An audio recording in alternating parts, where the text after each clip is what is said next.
Hello, good day. This is the presentation of the enhanced bank versus Pru.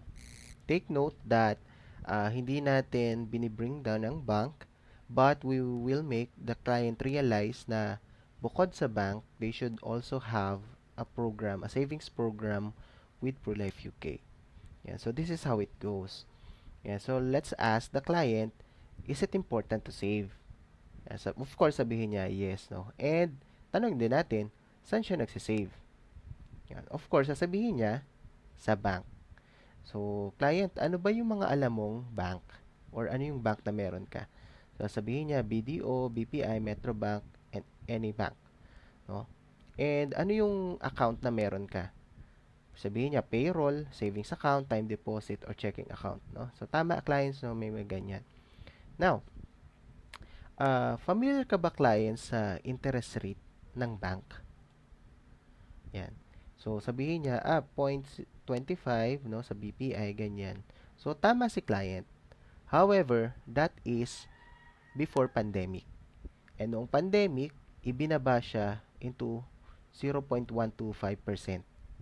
And currently, as of 2024, ito na lang po yung interest rate ng banks.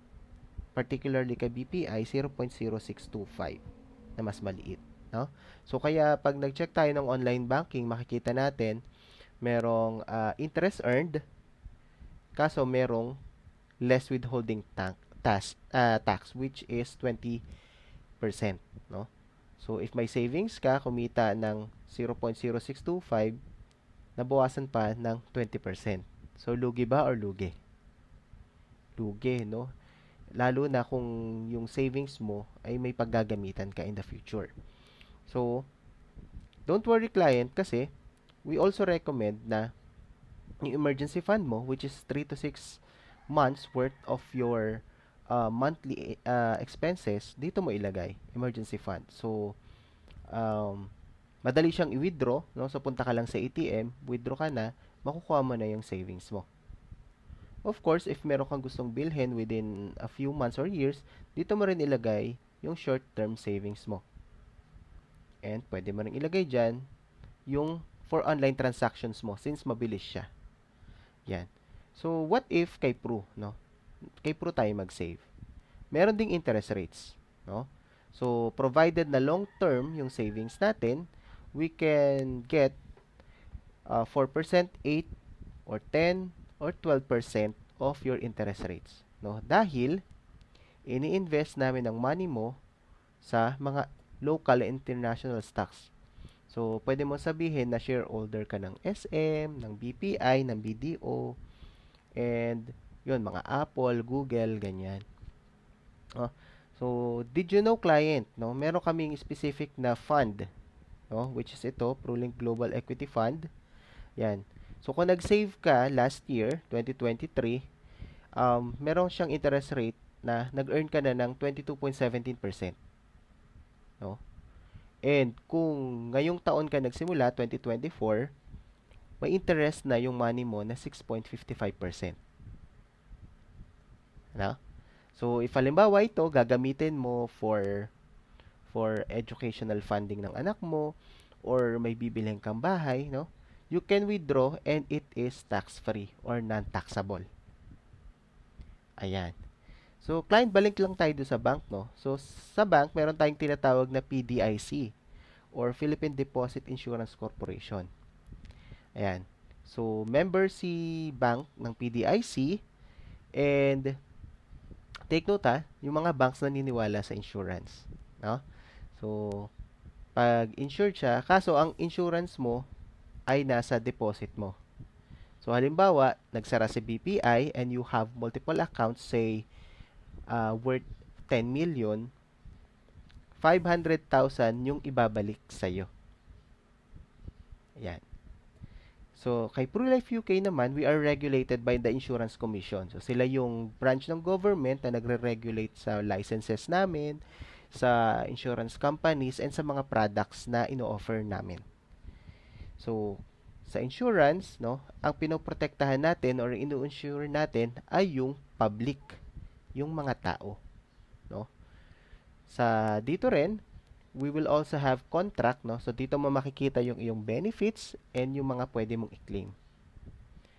And also, it guarantees, no? The law guarantees na you should magkaka-claim ka or makaka-claim ka ng iyong mga benefits provided na nakapag-apply tayo lawfully. Ayan. So, client, halimbawa, nakapag-save ka na sa bank and something happens to you, na-hospitalize tayo. Tingin mo, ano yung gagawin mo sa savings mo? So, ang gagawin natin, withdraw, withdraw, withdraw until umabot tayo sa zero balance. Eh, what if naman client, medyo na-miss tayo ni Lord, tinawag tayo ni Lord. Yung savings natin, magiging less 6% pa. Bakit? Dahil sa estate tax. No? So, before makuha ng mga tagapagmana natin, yung ating mga naipon, babawasan pa siya ng government na 6%. And ang malala, baka hindi ka pa mabigyan ng bulaklak ng bank. Yan. So, what if kay ProLife UK naman? No? So, pagka tinaman tayo ng illnesses, no? You can have up to 5,000 per day na hospital income benefit. No? So, for every day of confinement, up to 5K ang pwede mong makuha. You can upgrade this for the ICU, meron ding for surgery, meron ding for long-term hospitalization. Also, if halimbawa naman na critically ill tayo, tinaman tayo ng stroke, heart attack, cancer, we can also give you 1 million to 2 million pampagamot mo. Ayan. And if medyo na-miss tayo ni Lord, yan. So, 2 million to 5 million na instant pamana ang pwede naming maibigay sa iyo. We will write a check for your family. So, client, okay lang ba? Kung nagpapaaral ka ngayon, okay lang ba na si ProLife na lang ang magpaaral kung sakaling hindi ka na makakapag-provide para sa kanila? Client, okay lang ba na yung bahay na hinuhulugan mo for your family, kami na yung magbabayad? So, that is the power of life insurance. No? So, client, dito sa shinare ko sa'yo, alin dito yung nagustuhan mo? Yung interest rates ba? Yung about the protection? Or yung mga benefits? Yan. So, kung alin man yung sagot ni client dyan, so, let's agree, no? So, tama, client, no? Ayan, that's very good. And let's ask the client again, no? If you are to be asked, alin yung mas okay, no? Bank or ProLife UK? Yan. So, may sasabihin niya, either bank or Pro.